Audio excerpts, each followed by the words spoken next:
নমস্কার, hello everyone, সবাই কেমন আছেন? আশা করি ভালো আছেন।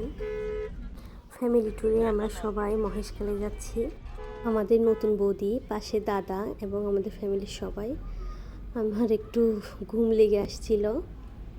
ওই দিন প্রচুর গরম পড়ছিল, আমরা খুবই ক্লান্তি অনুভব করছিলাম।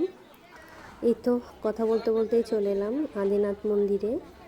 মন্দিরে প্রবেশের পথে স্থানীয় রাখাইনদের অনেক দোকান ছিল।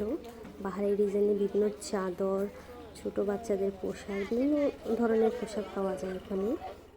পাশে ছিল বিভিন্ন পূজা সামগ্রীর দোকান। যদিও আমরা বাড়ি থেকে পুজোর জিনিসপত্র সব নিয়ে গেছিলাম। একটু খেয়াল করলে দেখবেন আমরা সবাই এক পাশে জড়ো হয়েছিলাম, কারণ আমার দিদা, আমার মায়ের মা আর কি, উনি খুবই অসুস্থ হয়ে গেছিলেন। উনি আর উপরে উঠতে পারছিলেন না। পুরোটা সময় উনি এখানে নিচেই বসেছিলেন। আমরা পুজো দিয়ে আসা পর্যন্ত উনি নিচে অপেক্ষা করছিলেন। ওই দিন প্রচুর দর্শনার্থী ছিল মন্দিরে। এই তো আমি সিঁড়ি দিয়ে উঠছিলাম, আর আমার সামনেই ছিল আমার মা, পুজোর সামগ্রীগুলো নিয়ে যাচ্ছিলেন।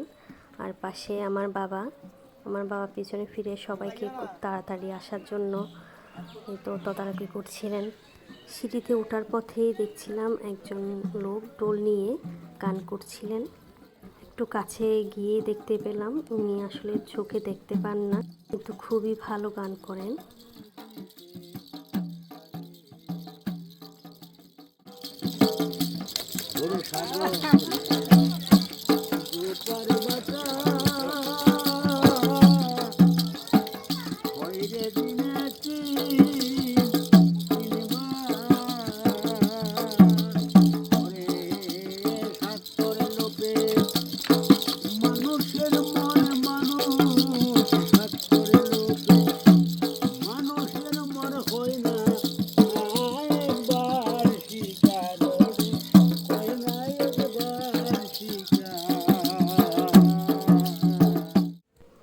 এই তো আমরা উপরে উঠে গেছি।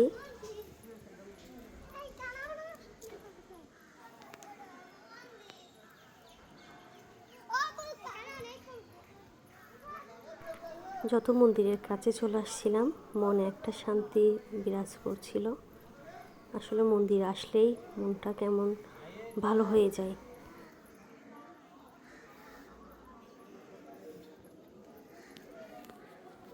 মন্দিরে ওই দিন প্রচুর দর্শনার্থী ছিলেন এবং অনেক টুরিস্টও দেখতে পাচ্ছিলাম। যারা পুজো দিয়েছেন তারা পুজোর জন্য অপেক্ষা করছিলেন, এবং আমরা যেহেতু সবেমাত্র আসলাম, আমরা নৈবেদ্য তৈরি করার জন্য পাশে অফিস থেকে থালা সংগ্রহ করছিলাম। যেহেতু এটি দাদা বৌদির বিয়ের পর প্রথম দর্শন, তাই বলছিলাম মন্দির 7 বার প্রদক্ষিণ করার জন্য। সাথে আমরাও প্রদক্ষিণ করে নিলাম। একবার হয়েছে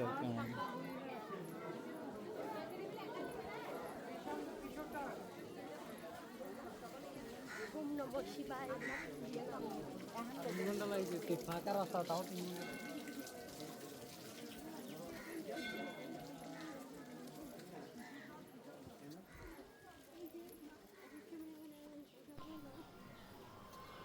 এই তো এর মধ্যে মায়ের এবং মামির নৈবেদ্য সাজানো কমপ্লিট, এবং পাশে অফিস থেকে একটা টোকেন সংগ্রহ করতে হয় পুজো দিতে হলে। বাবা টোকেনটা নিচ্ছিলেন। মা আরেকটি পূজা ভৈরব মন্দিরে দিয়ে আসছিলেন এবং রাধা গোবিন্দর মন্দিরেও। ওই দিন প্রচুর গরম ছিল, পরিচিত অনেকের সাথে দেখা হয়ে গিয়েছিল। এই তো পুজো শেষ করে তারপর আমরা নিচে নেমে একটা হোটেলে, আমাদের আগে থেকে অর্ডার দেওয়া ছিল, নিরামিষ খাবার খেয়ে রওনা দিলাম মাতার বাড়ি কয়লা বিদ্যুৎ কেন্দ্রের উদ্দেশ্যে। যাওয়ার পথটা খুবই সুন্দর ছিল এবং খুবই ভালো লাগছিল। যেহেতু আমাদের একটু সময় কম ছিল, ওই জন্য আমরা বেশিক্ষণ থাকতে পারিনি।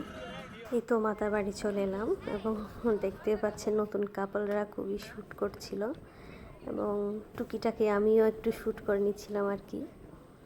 তো ছোটো ভাই ফটোগ্রাফার, ও আমাকে খুব সুন্দর সুন্দর ছবি তুলে দিচ্ছিল।